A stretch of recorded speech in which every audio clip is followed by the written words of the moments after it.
got to do a quick look over on the bell.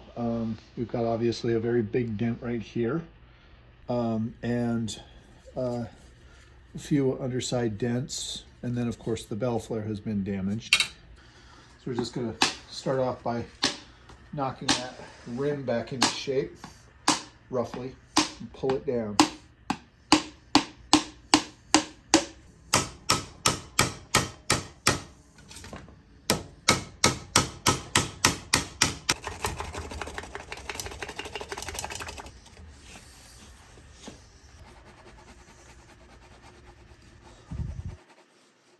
I want to do anything. Okay. Good enough for this job.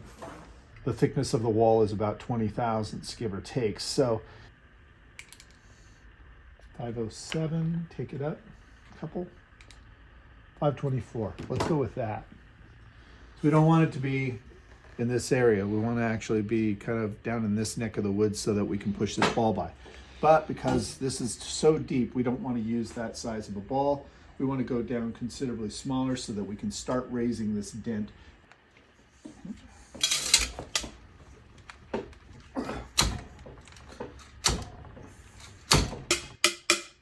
This is flat, so we can get back underneath here. And that pushes it. By hitting it on the sides, we're able to, once you get things starting to come out, hitting on the sides pushes in, which causes the metal to come out even further. So now we can slowly work our way back up. Okay. And that's where the ball is without any pressure under it, so we're getting pretty close.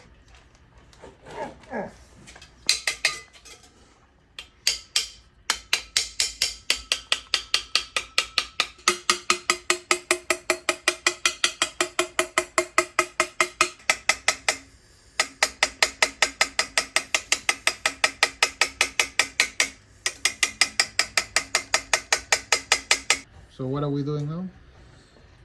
Okay, this is just rounding out. It's a burnishing effect on the tube to help round it out and get the high spots down.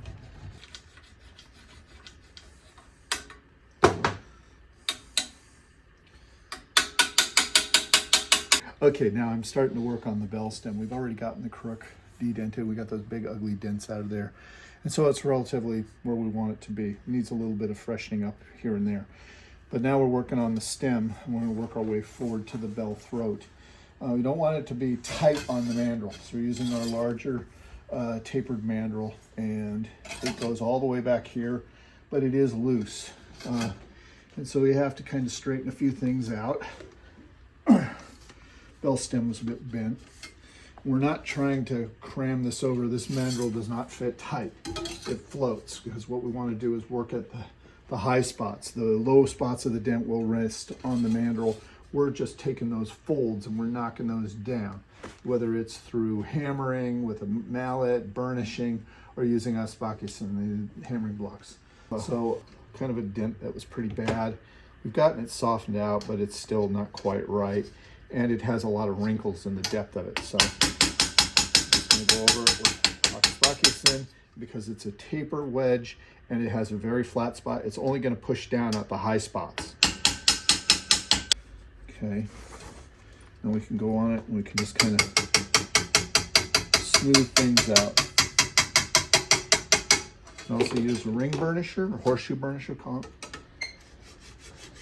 and use that to kind of burnish and round things out.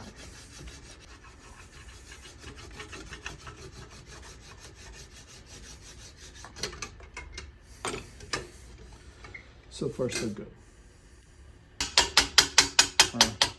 Hammering on a mandrel in this instance, and we are just taking down all the high spots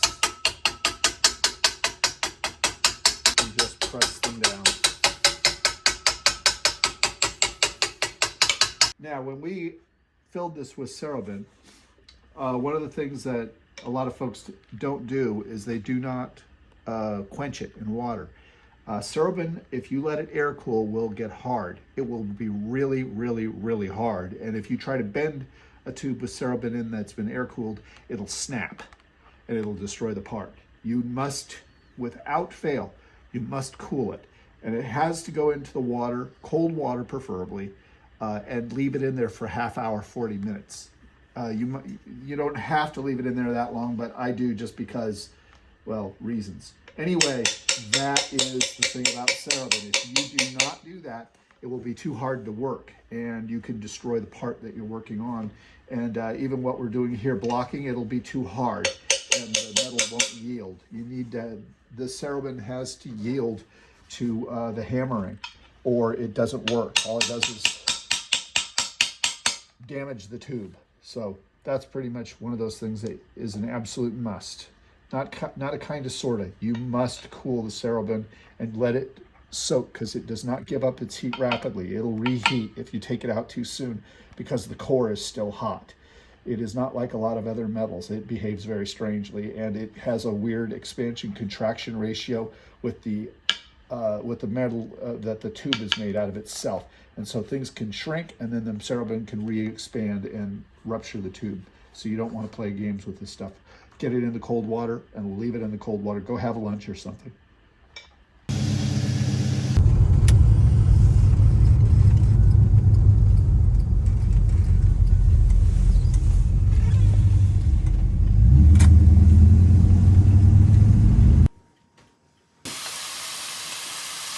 That where that big old crunched in part was. There is nothing. There's nothing there to feel. It's nice and smooth. Yeah. So we could go over this one more time with the blocks, just to kind of smooth out anything that might have come through in the inside, like in the way of orange peel, in the texture. So